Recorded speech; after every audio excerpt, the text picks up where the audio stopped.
Welcome to Talk Travel with Heather Tate, North Mississippi's podcast for savvy travelers. Talk Travel with Heather Tate is a weekly podcast that airs every Monday on the Shark 102.3 FM radio station based in Ripley, Mississippi, and is then released as a podcast. Travel advisor and travel enthusiast Heather Tate of Whimsical Destinations gives listeners expert travel tips curated through the years of personal and professional experience.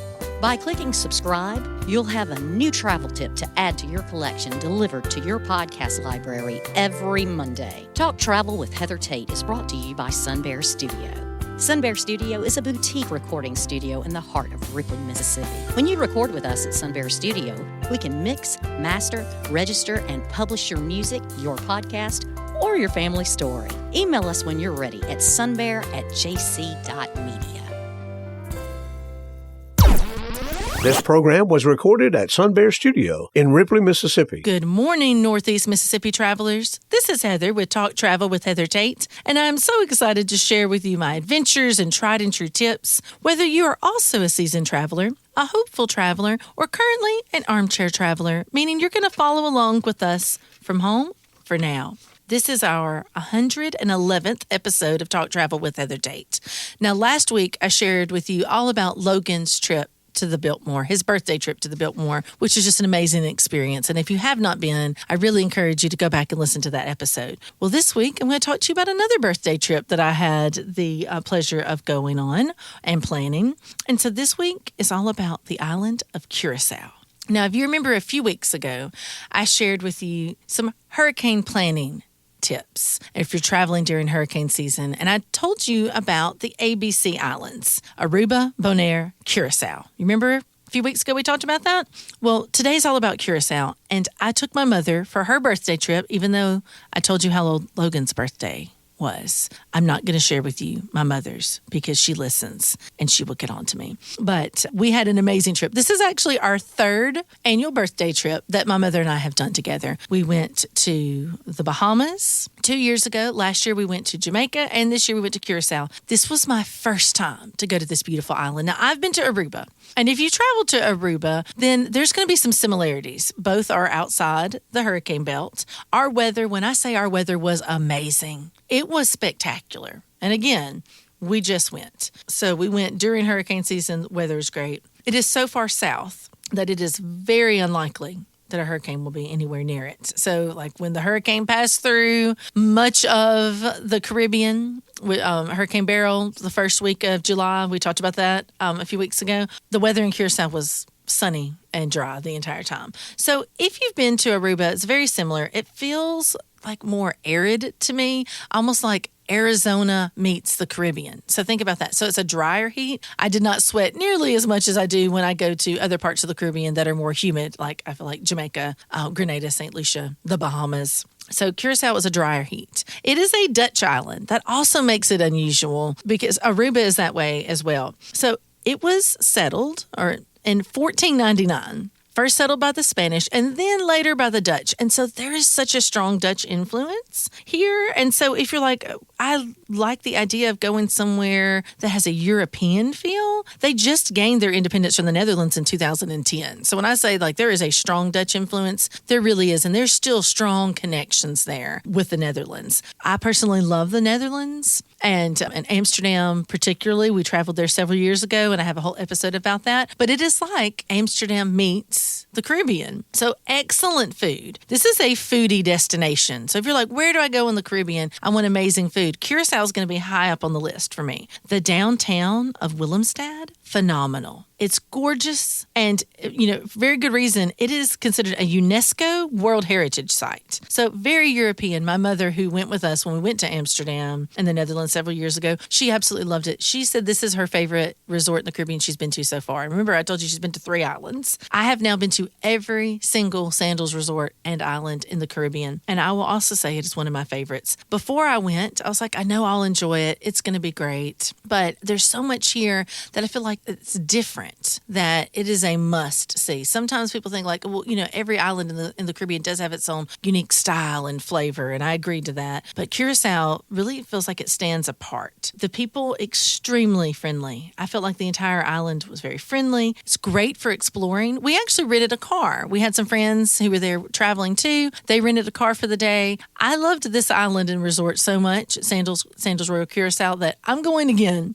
And Logan didn't get to go because I went for Mama's birthday trip. And I told Logan, I was like, you really need to get here too. So I was like, we're going to find a time to go this fall. And again, outside the hurricane belt, so that takes away the risk. So we're going to go too. And I told him we're renting a car for 3 days to just explore the island, because even though the resort where we stayed is absolutely beautiful, it's all inclusive. So our food and drinks and the activities there were included. This is the island that you're going to that you're like, I cannot just stay on property. I have to get out, see things, explore, do things. We were eating breakfast one morning. My mother and I, we found our favorite spot for breakfast was a little Mediterranean Greek restaurant on property overlooking the sea. So it was beautiful. And on a clear day, you could actually see the coast of Venezuela. That's how close we were to South America. So I still haven't stepped foot in South America, but I was 37 miles away from Venezuela. So that was a really neat experience to be so close. Curaçao is known for its corals. So if you love snorkeling or if you're into scuba diving, this is one of the destinations in the Caribbean you definitely need to put on your list. And I didn't snorkel this time. Mom and I had a relaxing trip. So we were all about reading books on the beach, in the shade, in our little cabana, and we had a great relaxing time. I told Mama we did not even have to do anything besides enjoy the resort, but yet she wanted to get out and explore the island. So we did that. We walked downtown. I'll tell you a little bit more about that in a moment. But when I go back, I am going to snorkel, because we talked to the dive team while we were there, and they said that Curaçao is one of the top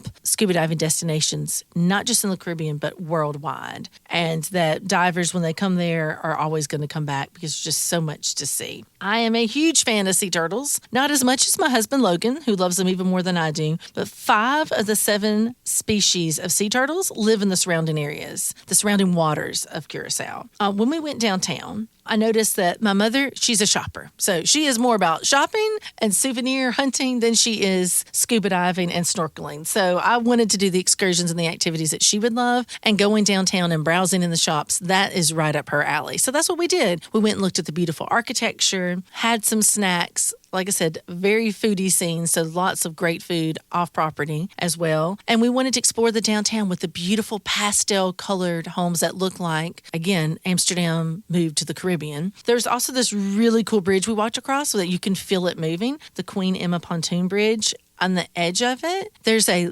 lock part where you can leave a lock, sign your name, and it's not attached to the bridge, which then means it's safer to do that. You can walk across the bridge. It's hinged, so that's why you can actually feel it. It feels like you're floating on the water when you're walking on it. But it is a propeller-driven crossing too. So there are ferry boats, there are all kinds of boats coming in and out, and it can then open up. So not a drawbridge where it opens up and down. Think of it as like an arm for like a railroad that instead of going up and down, it goes out and across. So the pontoon bridge, we didn't see it move, and I really want to go back to see it move again. On our way to the downtown, it's about 30 minutes from the resort where we're staying at Sandals there. Like I said, you can see so much different floral there. It's not going to be like the rainforest jungle feel that some of the other islands in the Caribbean feel. You're going to see cacti on the side of the road. So like I said, remember, Arizona meets the Caribbean is what it feels like. So beautiful blue waters with desert. They also have a resident population of flamingos, which makes sense because everywhere I go, every country I go to, the boys, the number one souvenir they want currency from that place. So I managed to get them a $25 bill. Actually, this was a souvenir that my mama picked up for them, so I have to give her credit. She found them $25 bills, which had flamingos on them, so that makes sense because they have a population of resident flamingos, just like in Aruba. And their $10 bill had a hummingbird on it. So the boys were very excited about their multicolored bills with the birds on them. The souvenirs in general, I found very well priced. A very easy walkable downtown with the market, with all the beautiful buildings, lots of shops. We went and explored several different souvenir shops, and I didn't feel like anything was overpriced. Everyone was very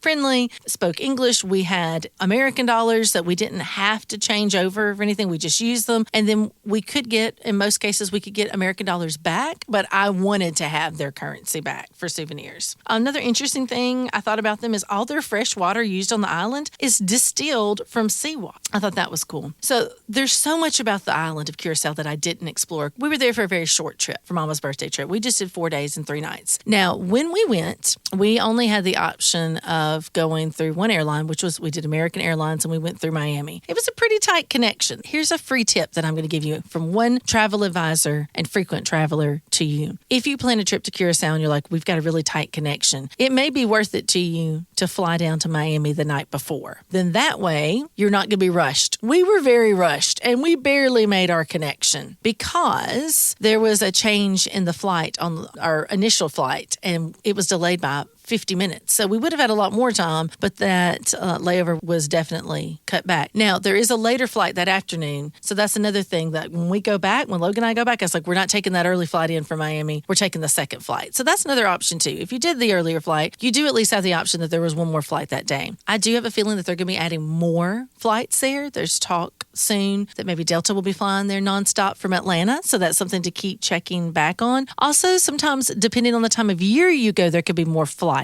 in. But like we said, we went the time of year we did, it was American and only 2 options from Miami. So I would think if you're, instead of having the tight connection, it might be worth it again to fly down the night before. But there's so much more, like I said, about Curaçao that I want to explore. I want to see the sea turtles. I want to find a, roaming, flamboyance of flamingos, the resident flamingos that live there. I can't wait to explore more, to snorkel, to see Curaçao from the water and in and underneath the water. So I have to go back. When I was there, I knew, I was like, this is somewhere I'm going back, not just one day, but one day soon. So join our Facebook group if you haven't already, Heather and Logan Tate Whimsical Destinations. You'll see my past pictures from Curaçao. I've just had guests that were in Curaçao last week. I have more that are getting ready to go, and I'm going back. And I told Logan he can go back with me this time. Although I'll admit, sometimes there's no one more fun for me to travel with than my mama. I love having the mother-daughter trips that we do, and it's something that I hope that we can do more of. It is the quality time that we do not get to have any other time, but 4 uninterrupted days of just time together where we can read, we can laugh, we can talk, and it's just the 2 of us. My mother said that it's been the best birthday gift I could give her, and it's priceless memories for me too. Now, Logan knows I love him and I love traveling with him, but we get to spend more quality time together right now than my mother and I do. So I am excited to go back with him. Hope he doesn't hear this. Anyways, whether you're traveling with your mother, your best friend, your significant other, your family, life is a great adventure, but it is what you make it. Life is short. Take the trip. Make those memories together. You won't regret it. This show is made possible by JC Media, LLC in Ripley, Mississippi.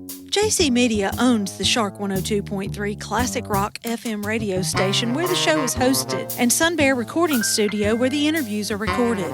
We need your feedback and support. If you listen to the podcast on a player like iTunes, Google Podcasts, or Amazon Music, please subscribe to the show and leave us a review. We also have an email in which you can share your feedback. That email is theshark1023@gmail.com. Subscribe to our podcast on your favorite app or stream episodes online at shark1023.com/podcasts. Today's episode was produced by Melinda Marsalis. It was edited by Rick Williams and engineered by Chris Marsalis. The podcast technician is Joyce Grady.